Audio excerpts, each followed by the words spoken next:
पार्थ आणि जय पवार सध्याची ओळख अजितदादांची दोन मुलं. कारण पार्थ पवार आत्ताच खासदार झालेत. जय पवार यांच्यावरही दादा गेल्यानंतरच मोठी राजकीय जबाबदारी आली. कालच जय पवार यांनी 2029ला बारामतीतून लढण्याचे आपले इरादे स्पष्ट केले आणि चर्चा सुरू झाली ती पवार विरुद्ध पवार संघर्षाची. कारण लगेच तिकडून रोहित पवार यांनीही टशन देत युगेंद्र पवारांचं नाव घेतलं. पण हाच राजकीय वर्चस्वाचा वाद अजितदादांच्या घरात म्हणजे पार्थ आणि जय मध्येही लागू शकतो.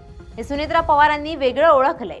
त्यामुळे पार्थ आणि जय पवारांमध्ये वाटणी करण्यात आल्याच्या चर्चा आहेत. त्यामुळे कुणाच्या वाट्याला काय आलंय, पार्थ पवार नेमकं काय काय सांभाळणार आणि जय पवार यांच्याकडे काय काय जबाबदारी असणार, या सगळ्यात सुनेत्रा पवारांचा काय रोल असणार, या सगळ्याचा आढावा घेणारा हा रिपोर्ट पाहूयात. नमस्कार, मी मृणाली पिळणकर. अजित पवार यांच्या निधनानंतर महाराष्ट्राच्या राजकारणात एका मोठ्या पर्वाचा अंत झाला असला तरी त्यांच्या राजकीय वारशाची मशाल पुढे नेण्यासाठी पवार कुटुंब आणि राष्ट्रवादी काँग्रेस अजित पवार गटानं कंबर कसली आहे. अजितदादांच्या पश्चात पक्षाची विस्कळीत झालेली घडी पुन्हा बसवण्यासाठी आणि कार्यकर्त्यांचं मनोबल टिकवून ठेवण्यासाठी पॉवरफुल वाटणी करण्यात आली आहे. या नव्या रचनेमध्ये पार्थ पवार आणि जय पवार या दोन्ही युवा नेत्यांकडे अत्यंत जबाबदारीनं आणि नियोजनबद्ध पद्धतीनं कार्यक्षेत्र वाटून देण्यात आली आहे.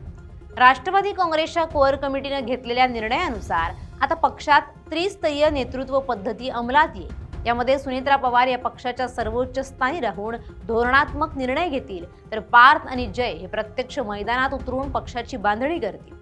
या वाटणीचं सर्वात महत्त्वाचं वैशिष्ट्य म्हणजे दोन्ही भावांच्या स्वभावाला आणि त्यांच्या आतापर्यंतच्या कामाच्या पद्धतीला साजेशी जबाबदारी त्यांच्याकडे देण्यात आली आहे.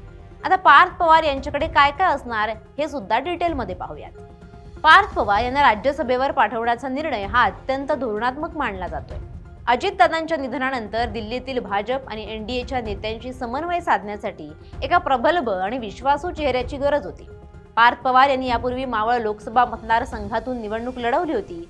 जरी तिथे त्यांचं अपयश आलं असलं तरी त्यांनी त्या अनुभवातून बरंच काही शिकल्याचं गेल्या काही काळातील त्यांच्या वागण्यावरून दिसतंय.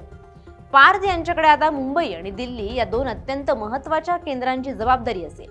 मुंबई ही महाराष्ट्राची आर्थिक राजधानी असून आगामी महापालिका निवडणुकांच्या पार्श्वभूमीवर तिथे राष्ट्रवादीचं अस्तित्व टिकवणं हे मोठं आव्हान आहे. पार्थ हे तरुण असल्यामुळे मुंबईतील युवा मतदारांना आकर्षित करण्यासाठी त्यांच्याकडे विशेष अधिकार देण्यात आले.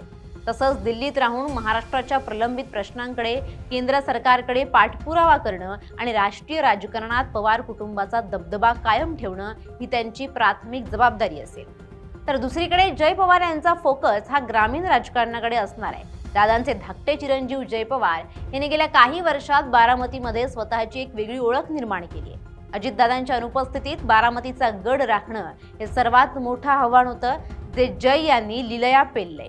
बारामती विधानसभेच्या पोटनिवडणुकीत ज्या पद्धतीने जय पवार यांनी कार्यकर्त्यांची फळी उभी केली आणि आई सुनेत्रा पवार यांचा विजय सुकर केला, त्यामुळे पक्षातील वरिष्ठ नेत्यांचा त्यांच्यावरील विश्वास वाढलाय.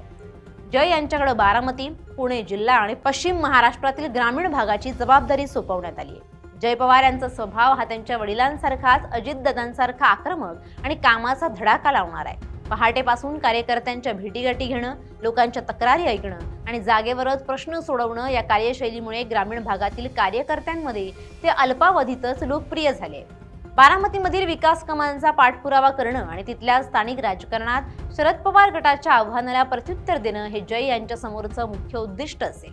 पार्थ आणि जय या दोघांमध्ये जबाबदाऱ्यांची वाटणी झाली असली तरी या संपूर्ण प्रक्रियेचा केंद्रबिंदू सुनेत्रा पवार याच आहेत. त्या केवळ उपमुख्यमंत्रीच नाहीत, तर पक्षाच्या राष्ट्रीय अध्यक्ष म्हणून सर्व महत्त्वाचे निर्णय घेतील. पार्थ दिल्लीत आणि जय ग्रामीण भागात पक्षाचं काम पाहतील, तर सुनेत्रा पवार या संपूर्ण राज्याचा दौरा करून कार्यकर्त्यांना बळ देण्याचं काम करतील. म्हणजेच पार्थ पवार हे राजकीय चेहरा म्हणून दिल्लीत चमकतील, तर जय पवार हे संघटक म्हणून जमिनीवर काम करतील. या नव्या रचनेमुळे राष्ट्रवादी काँग्रेसमध्ये अधिक स्पष्टता आली असून अजितदादांचा वारसा समर्थपणे पुढे नेण्यासाठी दोन्ही मुलं सज्ज झाली आहेत. ही केवळ पदांची वाटणी नसून आगामी विधानसभा आणि स्थानिक स्वराज्य संस्थांच्या निवडणुकांसाठी केलेली एक मोठी रणनीती असल्याचं राजकीय विश्लेषकांचं मत आहे. या नव्या नेतृत्वामुळे राष्ट्रवादी काँग्रेस पुन्हा एकदा नव्या दमानं राजकारणात सक्रिय होईल अशी अपेक्षा कार्यकर्त्यांना आहे. अजितदादांची उणीव भरून काढणं सोपं नसलं तरी पार्थ आणि जय यांच्यातील या जबाबदाऱ्यांच्या वाटणीमुळे कामाला गती मिळेल हे निश्चित. Bureau report, LS Marathi.